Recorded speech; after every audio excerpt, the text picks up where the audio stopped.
এই ইন্টিগ্রেশনটা করার সময় আমরা দেখতেছি লব এবং হর দুটার উপরে রুট ওভার। তখন আসলে এটার বেসিক নিয়ম কি? রুট ওভার 1 প্লাস এক্স, যেহেতু নিচেরটার পরে root over 1 minus x d x.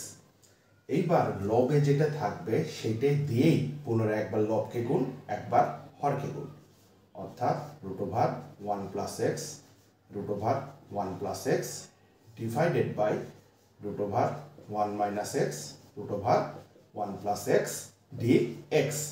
অর্থাৎ যেটা লবে ছিল সেটাতে একবার লবকে গুণ দিলাম, একবার হরকে গুণ দিলাম। এরপরে আমরা কয়েকটা সূত্র জানি যে root over x into root over x, অর্থাৎ রুট ওভারের ভিতরে যদি সেম চলক থাকে রুট উঠে দেয়, শুধুমাত্র চলকটা থেকে দেয়। তাহলে সেই সেন্সে root over 1 plus x root over 1 plus X এটার মান হচ্ছে কত? 1 প্লাস এক্স। এবং যদি রুট ওভার এক্স এবং রুট ওভার ওয়াই, অর্থাৎ রুট ওভার ওরফে বর্গমূলের ভেতরে যদি ভিন্ন ভিন্ন চলক থাকে তাহলে রুট দিয়ে টোটালটার পর এই চলকটা থেকে দেয়। তাহলে এখানে রুট ওভারের ভেতরে আছে 1 মাইনাস এক্স, রুট ওভারের ভিতরে আছে 1 প্লাস এক্স। তাহলে দুইটা ভিন্ন ভিন্ন এক্স আর ওয়াই এর মতো, তার মানে root over 1 minus X into 1 plus X, তার সাথে কত? ডিএক্স।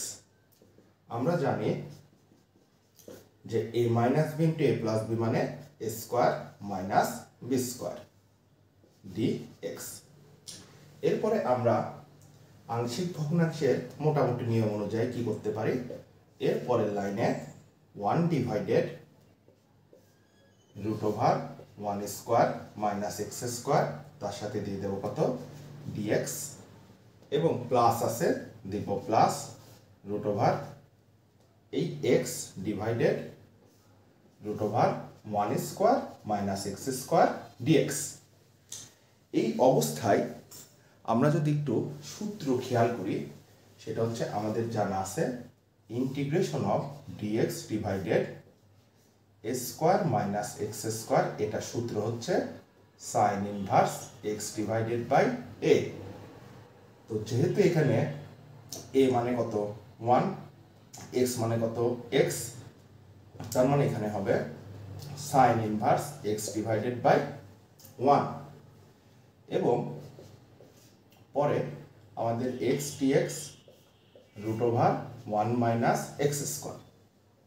আমরা জানি এই ধরনের অঙ্কে রুট ওভারের ভেতরে যেটা থাকে সেটাকে ধরে নিতে হয়। তাহলে লিখবো কি? ধরি 1 minus x square equal to কত? জেড। এবার উভয় পক্ষকে যদি আমরা ডিফারেন্সিয়েশন করি, ddx of 1 minus x square ddx of Z, তাহলে ডিডিএক্স অফ 1 মানে কত? 0, ডিডিএক্স অফ এক্স স্কোয়ার মানে 2x 2 মাইনাস 1, এবং এখানে ডিজেড ডিভাইডেড ডিএক্স। পরের লাইনে মাইনাস 2x, এই ডিএক্সটা যদি এই পাশে গুণ দিয়ে দেয় ইকুয়াল টু কত? D Z. তো আমাদের প্রয়োজন কি? x dx। তাহলে কি হতে পারে? x dx equal to 1 by minus 2 d z. তাহলে আমাদের বাম পাশে থাকতেছে sine inverse x plus x dx মানে minus 1 by 2 d z divided 1 minus x square মানে কত? জেড। পরের লাইনে সাইন ইনভার্স এক্স প্লাস মাইনাসে মাইনাস হাফ ধ্রুবকটা বাইরে নিয়ে আসবো, d z divided root z. এটার আমরা সূত্র কি জানি? Integration of dx by root x, এটা সূত্র হচ্ছে 2 রুট এক্স। সেই শর্ত অনুযায়ী আমরা হাফ 2 রুট জেড দিয়ে দিলাম, 2 2 কেটে গেল। তাহলে সাইন ইনভার্স এক্স এখানে থাকবে কি? Sine inverse x root over z, এবং জেড মানে আমরা কি জানি? ধরে নিয়েছিলাম কি? 1 মাইনাস এক্স স্কোয়ার। এটা বসানোর পরে লাস্টে প্লাস সি। এক্সপোনেনশিয়াল ওরফে ই টু দি পাওয়ার সামথিং এর এই অঙ্কগুলোতে আমাদের যেটা হর থাকবে ঠিক লবে সেই রকমই কি ফ্যাক্টর বানাতে হবে।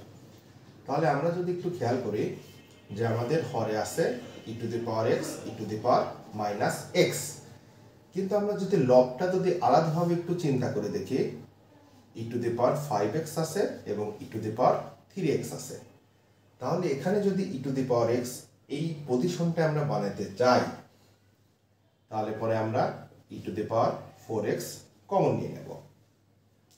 তাহলে এখান থেকে 5টার ভেতরে যদি 4টা নেই, তাহলে বাঁচে ই টু দি পাওয়ার এক্স। সমস্যা হচ্ছে এখানে তো ই টু দি পাওয়ার 4x বলে তো কেউ নাই, তখন আমরা নিয়ম কি জানি, e to the power 3x divided e to the power কত 4x। তখন আমরা 9-10 লেভেলে একটা সূত্র দেখেছিলাম, a to the power m divided a to the power n, এটা সূত্র কি m মাইনাস n।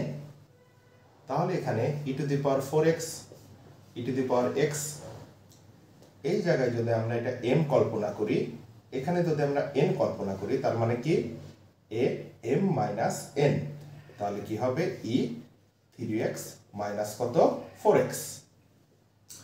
তাহলে এখানে দেখা যাচ্ছে e to the power 4x e to the power x plus e to the power minus x। তো এইভাবে আমরা এই লাইনটাকে কিন্তু এটা বানাইতে পারি। এইবার এই মানটা এখানে জাস্ট বসায় দেব, e to the power 4x e to the power x plus e to the power minus x, তার সাথে কত dx। এখন আমরা লব এবং হার সমান পাচ্ছি, কেটে দিলাম, তাহলে ই to the power 4x dx। এখন আমাদের একটা সূত্র জানা আছে, e to the power mx, এটা সূত্রটা কি 1/m E to the power mx। তাহলে এটা সূত্র কি হবে, m মানে কত 4, তাহলে 1/4 e to the power 4x plus c। এই অঙ্কটায় আমরা জানি উপরেরটা ধরে নিচেরটা নির্ণয় করতে হয়। তো সেটার জন্য আমরা কি ধরে নেব, ধরি log 10x is equal two z। তো এটাকে ডিফারেন্সিয়েশন করার আগে আমরা লগের ফরম্যাট থেকে কি জানি, এটার অর্থ আসলে কি, log 10e ln x equal to z, অর্থাৎ লগের ফরম্যাটটা ভাঙলে আমরা এই অংশটা পাই। এরপরে আমরা কি করব, উভয় পক্ষে differentiation, ddx log 10e ln x, আর এখানে ddx কত z। তাহলে এখানে আমরা ধ্রুবক হিসাবে কত জানি, log 10e, এটা কোথায় আসবে বাইরে, যেহেতু এখানে কোনো x নাই, তাহলে log 10e ddx of ln x, আর এখানে dz ডিভাইডেড dx।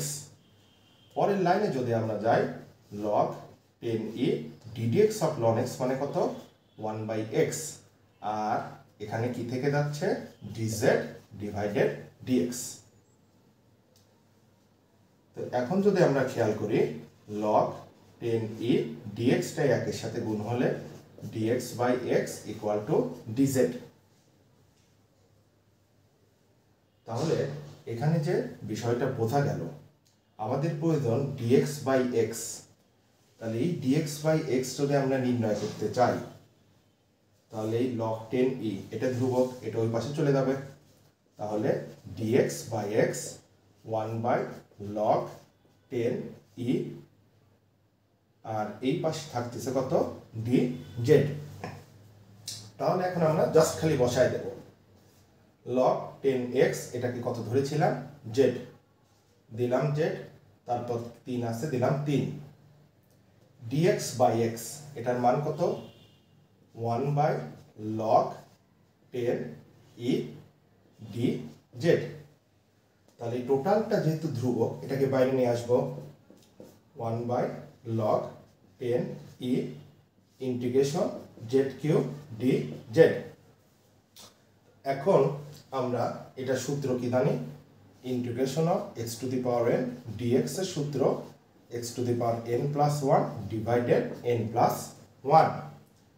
সেই সেন্সে আমাদের n এর মান কত 3, তার মানে 1/log 10e Z two the power 3 plus 1 3 plus 1, তাহলে এখানে থাকতেছে কত 3 আর আগে 4, যদি একবারে 4টা এর সাথে নিয়ে নেই log 10e, এখানে কত থাকতেছে জেড টু দি পাওয়ার 4, এবং এই জেডটা আসলে কে ছিল log 10x, এবার জাস্ট খালি মানটা বসায় দেব 1/4 log 10e log 10x two the power 4 plus কত c, এই হয়ে গেল আমাদের অ্যান্সার।